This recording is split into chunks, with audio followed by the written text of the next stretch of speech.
Good morning,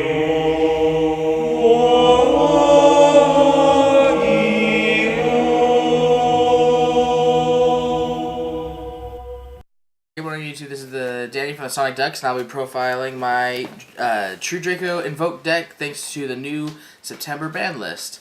So to start, we are playing 3 Masterpiece now. Sorry for the proxy. We'll be picking up the 3rd one soon.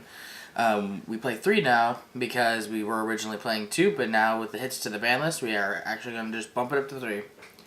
1 Ignis, because it's been knocked down to 1. It's quite awkward, but it doesn't really hurt too bad. It's just too bad that Dynamite got hit. But what are you going to do?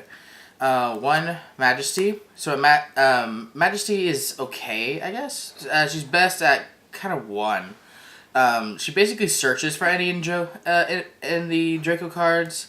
But like whenever your opponent activates something, which is okay, I guess. It's alright. So I don't think it's too bad. And then I'm trying out the 1 Dreiath the 3rd. So what this guy does is whenever he's on the field, Draco monsters can't be destroyed by card effects or targeted by card effects. And whenever he leaves the field, he special summons any of the Draco cards from the deck in face-up defense position. So it kind of has that True King returns ability. So it's actually not too bad, actually. So I'm trying it for now, and I think it'll be alright. I don't know how many I'll play. I think I'll just stick with the 1. But I think it's alright. For the Spellcaster lineup, I do play 3 Aleister, because this is the Invoked build. This is the best normal summon of the deck, and I think this should be the best normal summon.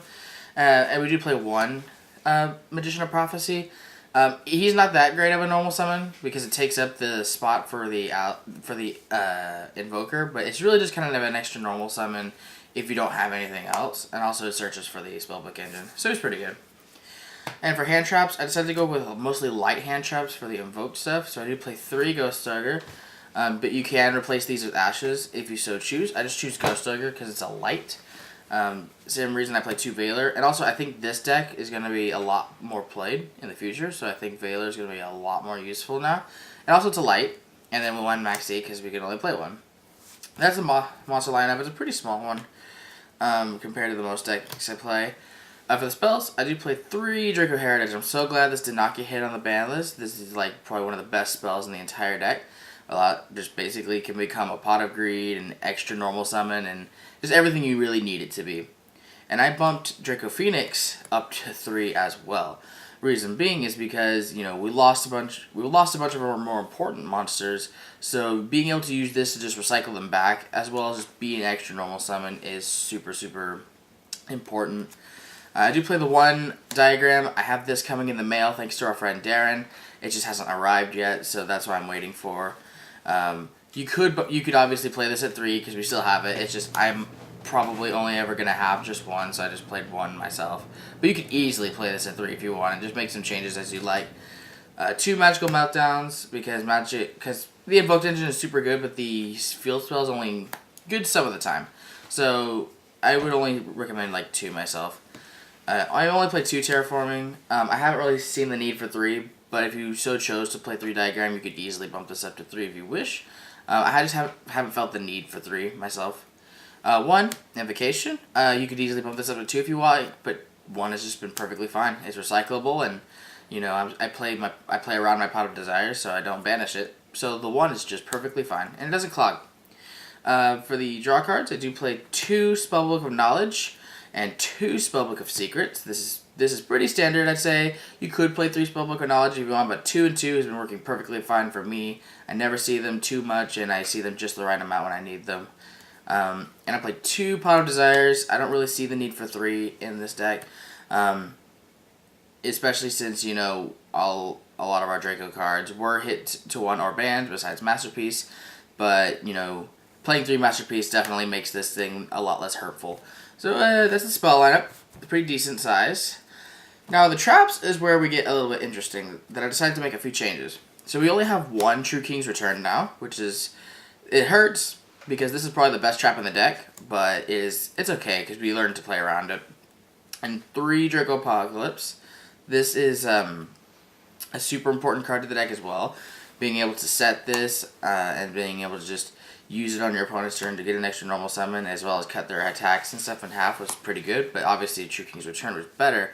And to kind of replace the True King's Return, which the main effect was to just get an extra tribute summon on the opponent's turn, I played 2 Escalation of the Monarch, because this thing is generic. This thing is not only, since this thing is a continuous trap card, this thing can be activated on your opponent's turn, and then you can use it after it resolves, tributing itself for a true Draco. So I think that's why this will have a lot of great utility going in the future as a good replacement for True King's Return.